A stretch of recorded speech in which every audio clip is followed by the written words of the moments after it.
Hey, how's it going? It's your friendly neighborhood videographer, MJ Vallejo. I'm doing an unboxing. I got a new camera today. Currently right now, I'm filming with the Sony A7 III. That is a camera you are watching through your screen right now. But this one is something I've been eyeing for a little bit. Let's go and open this guy up. Okay, I think when you're opening boxes, you should probably not pull the knife towards you. I just realized how dangerous that looked. I'm gonna swipe away from me, just like that. Okay. Cool. Shopped from B&H. So this is the camera that I got. It's the Sony A6600. Now, the reason why I wanted to do an unboxing for this is you'll notice that the package is a little bit beat up. I don't know if you could actually see it, but it's definitely not in the best shape ever. So B&H sells either used, return, or open box products, and that's what I went for here.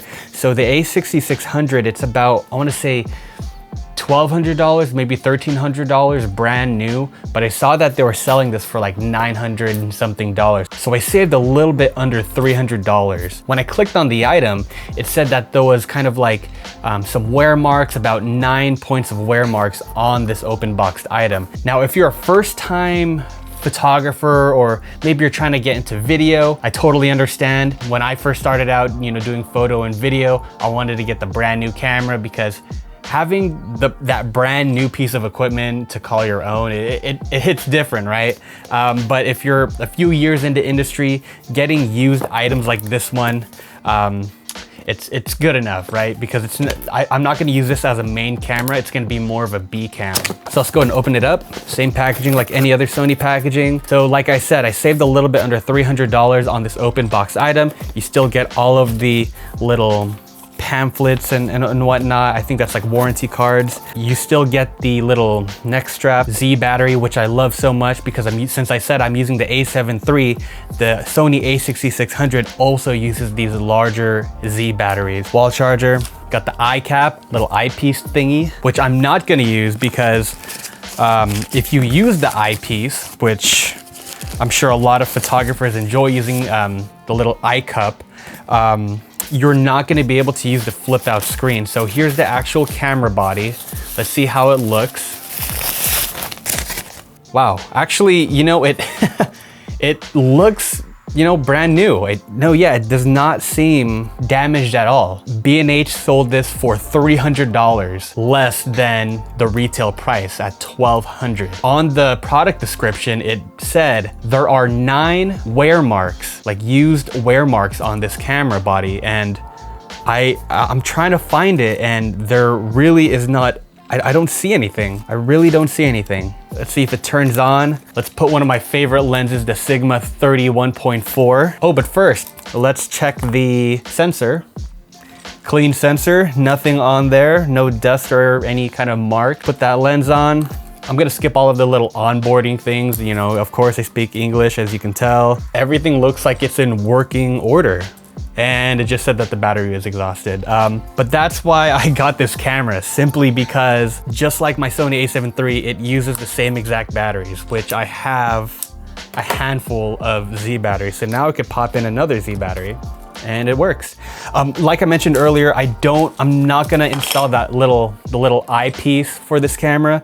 I think I'm gonna be using this camera for more of YouTube content or personal branding. Right now, I have the Sony A7 III with the Atomos Shinobi monitor, and I think it looks great to look at, but it's just a little bit more setup time. Something like this, boom, you got a little selfie screen built right in for you. So why did I get a B camera? And what a B camera is a kind of like a camera that works on second angles or safety angles. If you're working on a wedding, or if you're doing a corporate or a documentary, it's always nice to have that secondary tighter angle on the talking head. Shoot, I got this body for like 900 bucks. So why not, right? It has in-body image stabilization. It has the updated Sony color science similar to the A7 III. So all of my picture profile settings from my A7 III, I'm just gonna move on to here. So yeah, we're not done with this unboxing. I'm gonna set that camera to the side. I got a second box over here. Same thing, let's open the box with the knife swiping away from us so we're not getting hurt. More Amazon boxes, right? A lot of us freelancers or any photographer or video producers, you gotta get a lot of these lens wipes, and A lot of people do say that you should not use lens wipes too much on your actual lenses because there are little, this is what my cinematography teacher said. It's like, don't use these way too much because there's a little coating on the outside of your lens and you're gonna wear that down eventually. So try to rely on this little thing, little air blower or little pocket rock. I don't know what they call it. Next thing I got was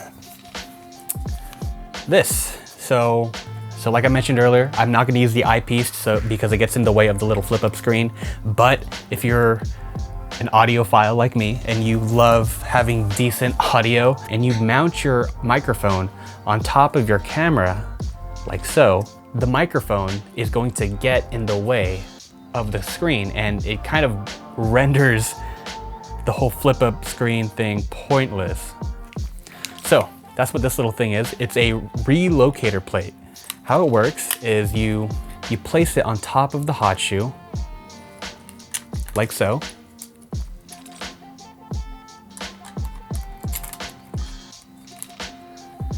And then there's a screw here for you to mount the actual relocation plate on the little neck strap ring right over here. I'm not gonna do it right now, but you can kind of see what it's going to be doing. It relocates the hot shoe and it becomes a cold shoe to the left side of the camera. So now, if you mount your microphone to the side, it is no longer going to be getting in the way of your selfie screen. Perfect for vlogging. So that's one step of vlogging. I mean, I don't really vlog, but if I were going to, this would be mad clutch. Last item on the list is a glass screen protector. This is a tempered glass, very similar to a lot of the things that you see on smartphones, but in my experience, my very first camera before I got the A7 III to A6600 was the Sony A6000. And if there's anything I learned with those products is this back screen is made of a very soft plastic and it is very easy to scratch.